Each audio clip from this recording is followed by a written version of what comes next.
Hello humans. Today I'm going to teach you about the four basic types of variables and concatenation. Now, I like to think of variables as boxes. Imagine I have a box full of potatoes and I label this box Spud Station. Now, anytime I see a box labeled Spud Station, I know that there will be potatoes inside. This is exactly how variables work. I'll create a variable called Spud Station and I'll set that equal to the text potatoes. Now, anytime my computer sees a variable called Spud Station, it knows the text potatoes is inside.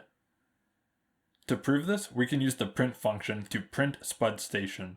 Running this, I see potatoes print out.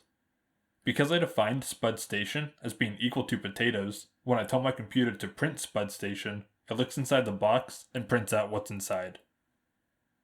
We can also use variables to do arithmetic. I'll create variable myAge and set it equal to 22. I'll then create double age and set that equal to myAge times 2. I'll then print double age and run this. We see 44 print out because we told Python, anytime you see myAge, replace it with 22. We then say that double age is equal to myAge times 2. We know that myAge holds a value of 22, so double age is equal to 22 times 2. This yields 44. A variable's name is known as a variable identifier. It is the name that we use to uniquely identify one variable from another. When we are picking a name, there are a few rules that we have to deal with. Python won't let us start variable names with a number, so a name like 2chains would get rejected by Python, but chains2 would be just fine. We also can't include any special characters in our names either, with the exception of the underscore. So, symbols like the pound sign, ampersand, and exclamation mark are not allowed in variable names. Now, you may be wondering why I keep putting underscores in my variable names.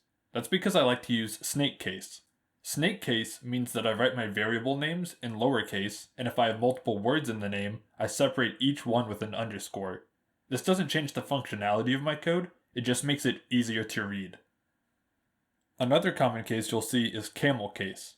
Camel case begins with a lowercase word, but the first letter of every word after it is capitalized, like this. You don't have to use either of these though. If you want, you can type everything in all caps or everything in lowercase and not separate anything. Your code will just be harder to read. So you may have noticed that when I created Spud Station, the text potatoes was surrounded by quotes, but when I created myAge, I didn't surround 22 in quotes. Why is that? It's because there are different types of variables, and some of them have their own rules. In this tutorial, we'll stick to the four basic types, which are called the primitive data types of Python. We'll start with integers. MyAge is an integer variable because it holds the integer 22. Integers are whole numbers, and they can be positive or negative. Likewise, floats are numbers that have decimals. I'll create myHeight and set that equal to 6.1. MyHeight is a float variable because it holds a number that has a decimal. The next variable is Booleans, sometimes called bools. These are unique in the way that they can only hold one of two values. Booleans can either be true or false. Any other value is invalid. These are primarily used for conditions, but we'll get to that in a future video. Booleans allow us to create things like it is sunny equals true, or it is raining equals false. The last type we'll go over are strings. The name string is terrible, but think of strings as text. Anything you could type in a text message can be stored in strings. Spud Station is a string variable because it holds the text potatoes. When creating strings, we can surround our text with double quotes like we've done in Spud Station, or we can use single quotes. Python gives us this option for a reason. Let's say we use single quotes to store the text potatoes paradise.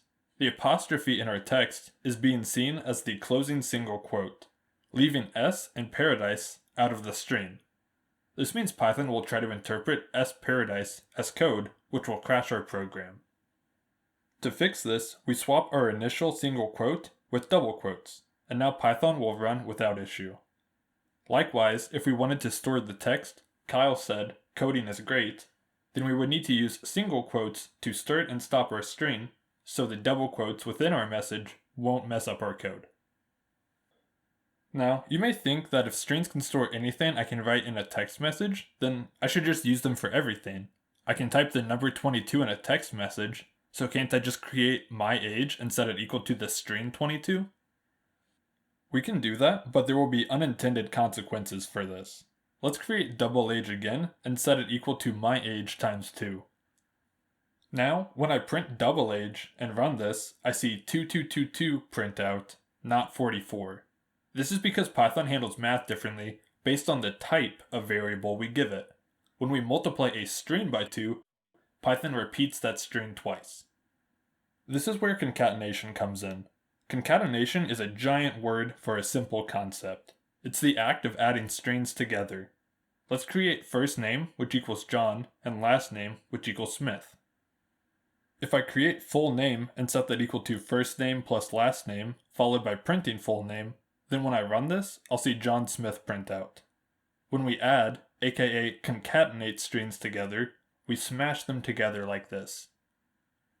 If we wanted to put a space between John's first and last name, then we say full name is equal to first name plus a string containing a space plus last name. Running this, I see John Smith print out. The last thing we'll go over is what happens if we reuse a name for a variable. I'll create favorite food, and I'll set that equal to sushi, followed by printing favorite food. Then I'll create another variable with the same name, and I'll set that equal to potatoes, and print it again. When I run this, I see sushi print out the first time, and potatoes print out the second. We start by having favorite food equal sushi, but when we create favorite food a second time, it overwrites what we previously had, and puts potatoes in its place.